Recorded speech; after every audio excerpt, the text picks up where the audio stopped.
Ôi em ơi nè. Ui nè.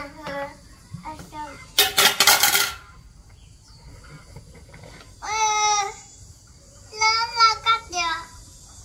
Sẽ ít là xong.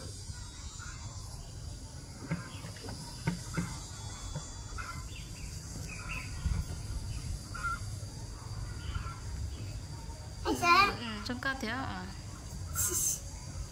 Nó Anh chỉ được lỡ sao? Anh chỉ tôi mẹ mà được lỡ cho mẹ sao? Trong cao thế mẹ sai sao? Tại trong mà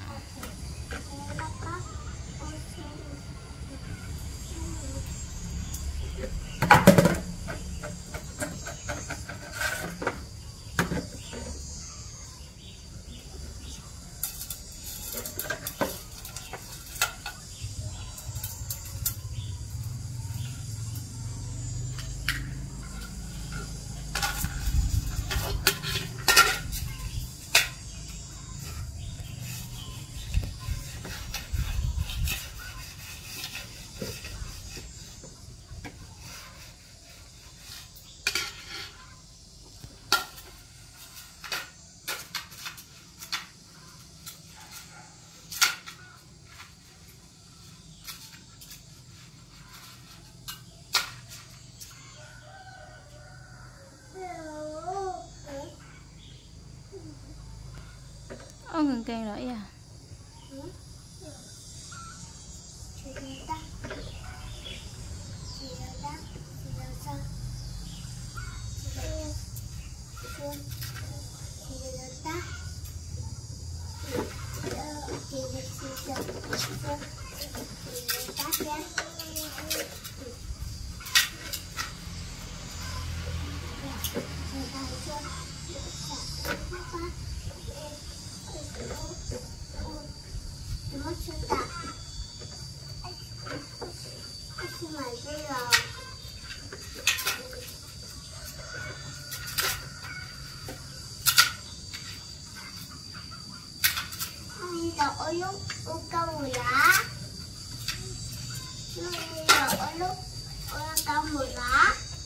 Không có xuống.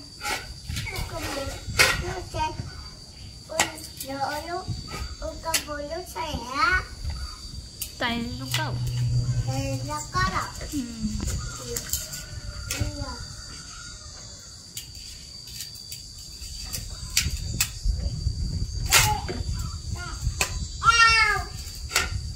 Để xem chị. Đây là nó có thiếu. Thì tụi mình xài mà nó câu thiếu.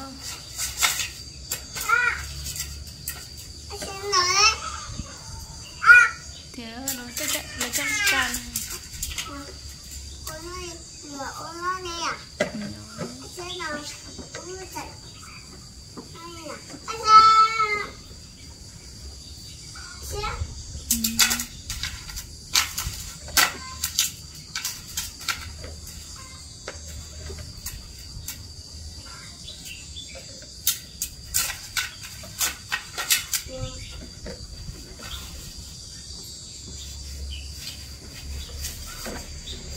Mà trời xuống lá em. Mà trời xuống lá. Thế một bé xuống á, một bé xuống học. Anh là cả tao chỉ là. Thì đó là cả tao chỉ là. Con lo to của nó mẹ.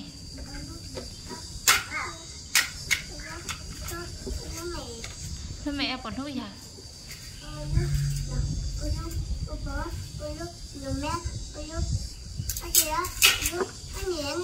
Tiền đà đó thì bỏ thế lui giờ thế lúc nó mẹ thế lúc gì thế nó mẹ thế hả? Ok rồi.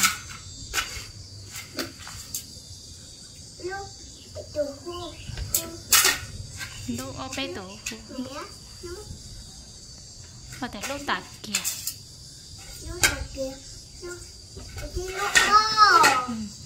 Ở phần rong cậu. Ở phần rong cậu. Tôi chỉ rong cậu kìa. Tôi rong nào. để tôi dùng câu nhá này đi mà chỉ sóc qua mà hay dùng câu á sóc qua mà chỉ dùng câu ở chỉ luận thi sợ luận thi sợ luận luận mẹ sai sợ sau này tụ tập là học bún nữa chú lên chỉ dùng câu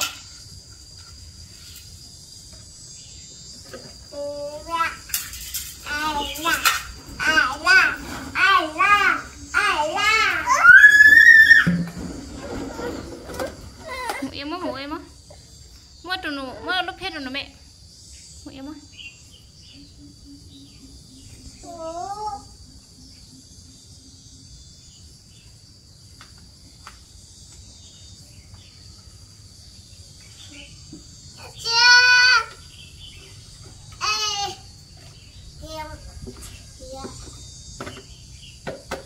chỉ khóc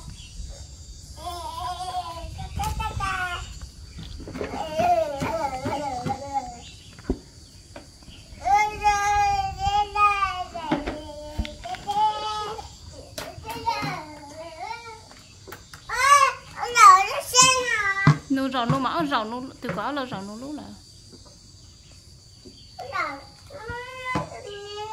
trên nô rau nô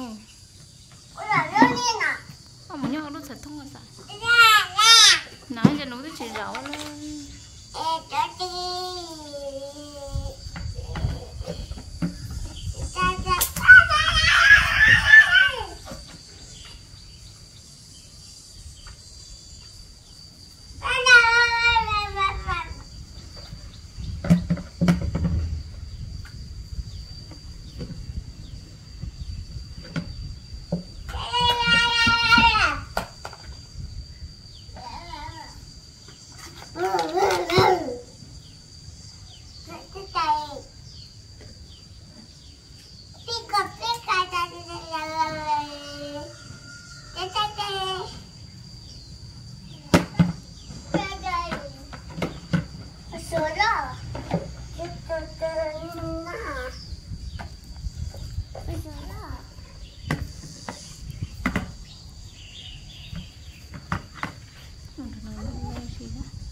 chỉ mẹ cho thấy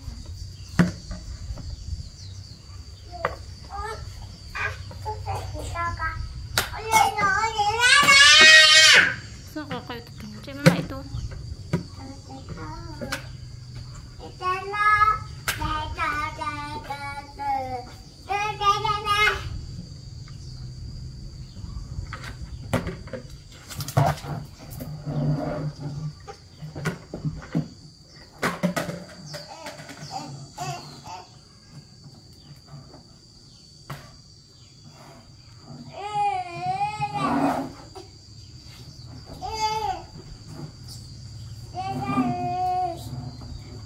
chị Willy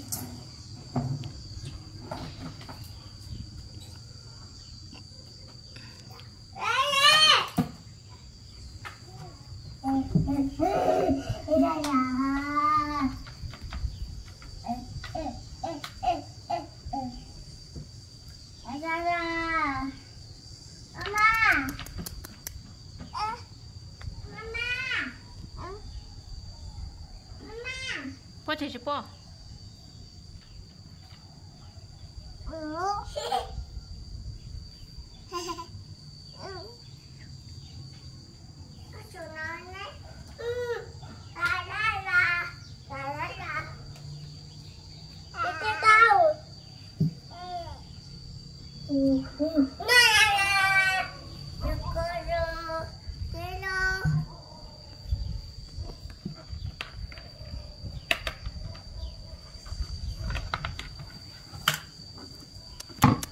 Nó mới bớt chén nó mẹ chứ bớt chén mình đâu có nào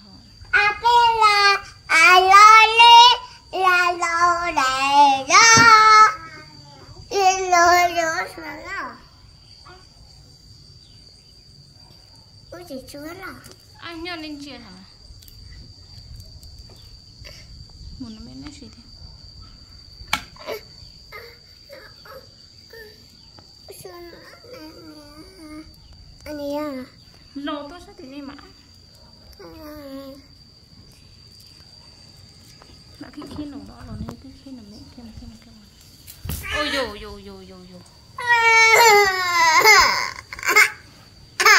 chứ có chỉ đúng cậu ấy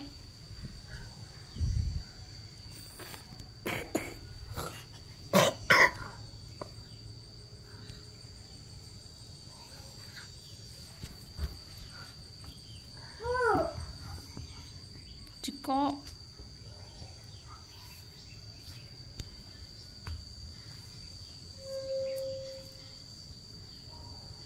con là mỗi chứ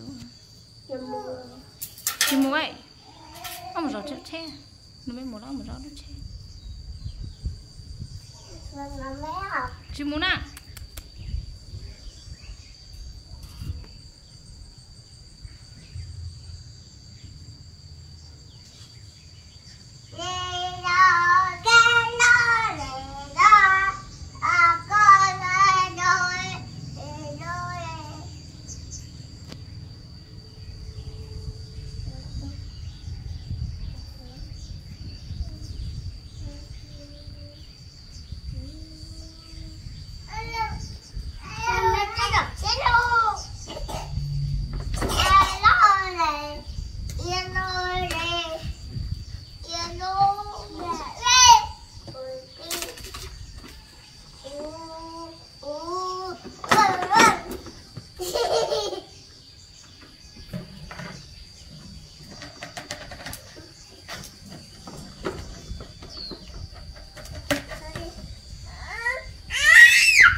bà chị heo dẫn đó là bé hả?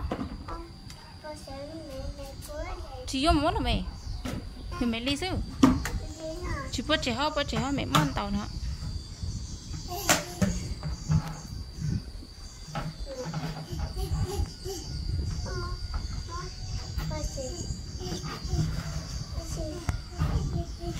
bà chị bác sĩ nó sẽ món tàu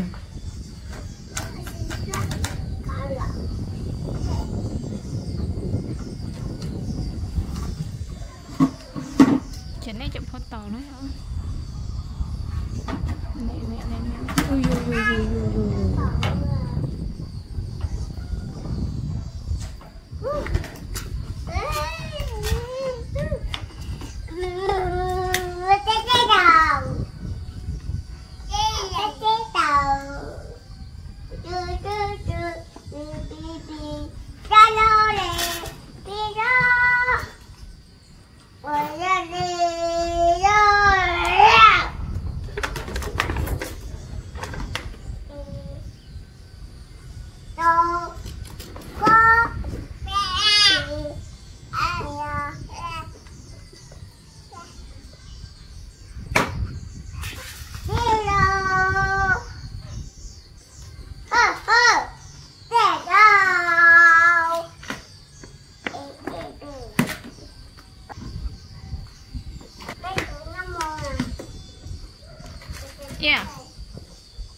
Cho nên chụp foto ha.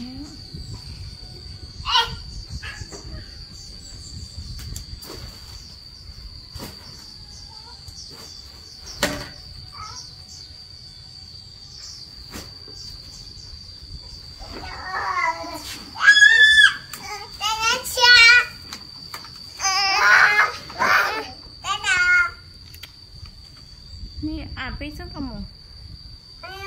Coba cakap apa?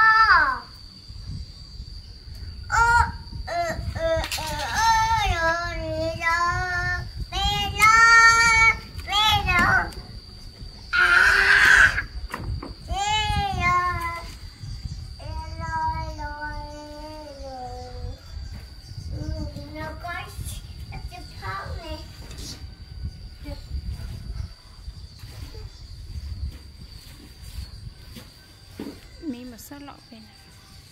Hả? Mi một số lọ về này.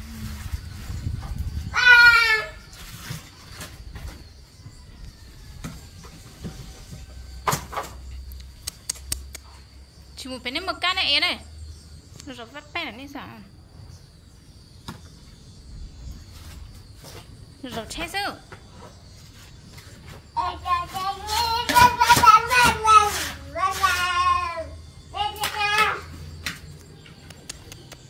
Muốn chụp bán này là nó bắn chụp bán rồi. Bắn chụp bán.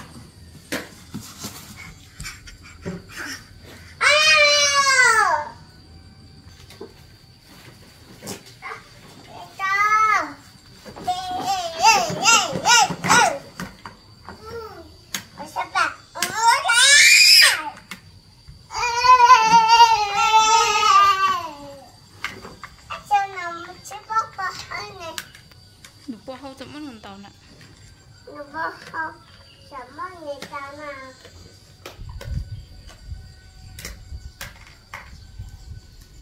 Hâu xe nó sẽ bao hâu tụi mình tàu nữa.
Có xe nó cái chồng.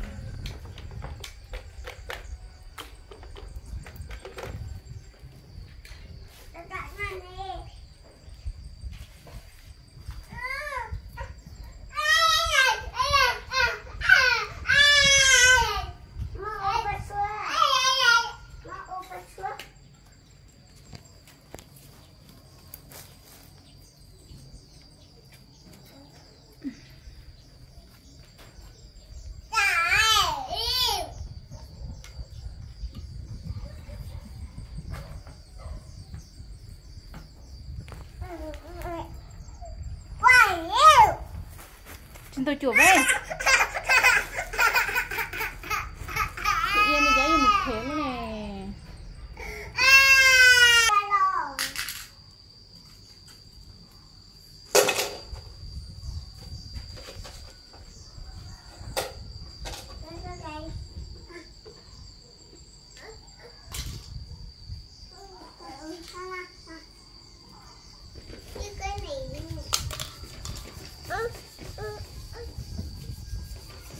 có chết chai đấy chúng không nhớ nhân là nó say một trâu lớn gió tiện là mà có xe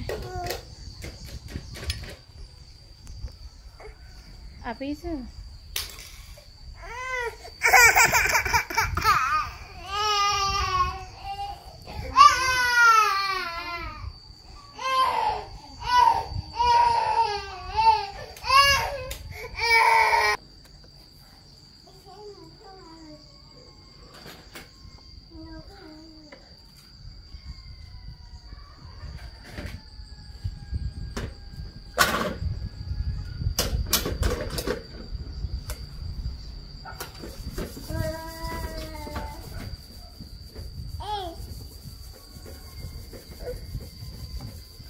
tôi sẽ tung nó rung xì hết